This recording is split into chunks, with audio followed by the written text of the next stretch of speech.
Mother suffered a stroke in '83, and then 2 years after Mom passed away, back in 2011, Dad was diagnosed with a blood disease. Dr. Ployne out at the Cancer Center was his doctor.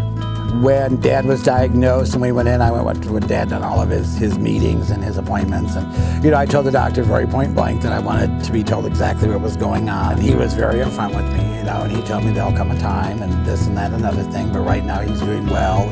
I have worked with major firms around the country on a lot of health care. That was one of my reasons when I came back here to take care of my father, that I was so impressed with the Marie Yeager Cancer Center, because I had worked on several in the United States, and expressed to people that St. Joe was fortunate to have a world-class center because they did exactly what a lot of the major cities were doing at the same time. For people that aren't aware of it, etc., this is something that we should all be extremely proud of and happy that we have here. When I was diagnosed, Dr. Ployne became my doctor, and we already had some type of a relationship going. Skin cancer, and that then moved into the body, which I wasn't aware that's how it progressed. So it went into the body and was diagnosed with stage 4 lymphoma. I mean, you get the diagnosis and it kind of throws you. Then you kind of have to sit back and say you have two choices to make. Either it could be the woe is me or just go with it. So we decided to say, we got to have a positive attitude, because attitude is a lot. But Dr. Ployne has been a godsend. He's very upfront. He has been watching. He, I think, takes a valued interest in his patients. And he's been, someone that I feel very strongly that I would trust with anything. I mean, I trusted him with my life. And his whole staff is really phenomenal. I mean, they really are there to help. And whenever I called about something, it was always taken care of immediately. They do a really, really, really fine job of making you feel important. They get to know you. Very caring people. Most of them remember Dad, so that was kind of nice. We talk about him, and he was there, so it was nice that they remembered him after all these years. I did chemo and kind of laughed all day and made the nurses laugh and tell stories, and everybody else is kind of sitting there like, what's wrong with that guy over there? So I'll go back I have to go back every week, or I'll probably start going back monthly to do blood, and I'll take stuff to them because I think they appreciate it and they always laugh. It's like, oh my God, where do you get the strength to cook? Dr. Ployne and I have become very close, knowing him from Dad. And he says, so how's the energy level, after chemo? I was like, let's see, this week I cleaned the house 7 times. And he goes, oh my God, do you hire out? I'm like, well, let's see, at 4 o'clock this morning I was polishing silver. And at 5 o'clock I was doing all the crystals. So he said, oh my God, you really have a problem. So I'm kind of a fanatic. My mother taught me that. So far we've been given an extended chance on life, so we're kind of taking advantage of it. I've lived in LA, New York, Washington, D.C., Dallas, Albuquerque, New Mexico,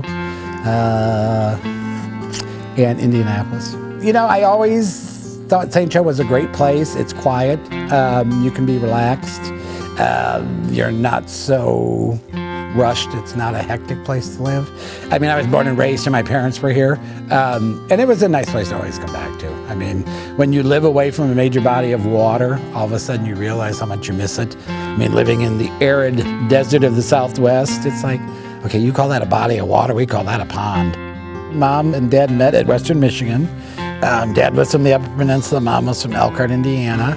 They met in biology class. They were married 63 years. Mother suffered a stroke in '83 at school. She taught at Brown School, and then had an aneurysm in the brain. Dad took care of her by her side day and night for 30 years.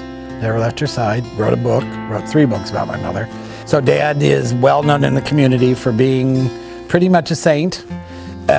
He was a person that gave back to the community only because he got so much out of it when Mom got ill. And because of the care she got at the hospital, Dad volunteered for 15 years at Lakeland. He was president of the Volunteer Association at the Continuing Care Center for 8 years. My grandfather actually met John D. Rockefeller, so he knew them, and those people always intrigued me by how they acquired and what they gave away and what it actually would be worth in today's dollar. I've always been very moved by people that gave back then and what they actually did, because they started hospitals and universities and libraries and all of these things. After seeing secondhand what Dad went through, and after seeing firsthand what I went through, I am not a person of means like some people in the community are. However, things that I have acquired and have been left have value. And I said, is this worthwhile if we were to do a sale or, an estate sale to benefit, the cancer center? I hope it generates a thought process to create creative ways for people to give back to their community.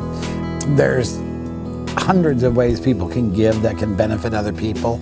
It's just, I think everybody feels or has the idea that the only way to give back is if you come from excessive wealth and have money that has been generational. You can afford to write a check for 5, 6, 7, 10 million. I unfortunately don't. If I did, I would. But there are other things you can do. And I'd like to do it in memory of my mom and dad, because of what they taught me, the care they got both at the hospital and at the cancer center. I think it's important that, instead of just doing whatever, it can go to, worthwhile cause and help other people. Whether my name's associated with it or not, it doesn't really matter to me. I'm not looking to get a plaque.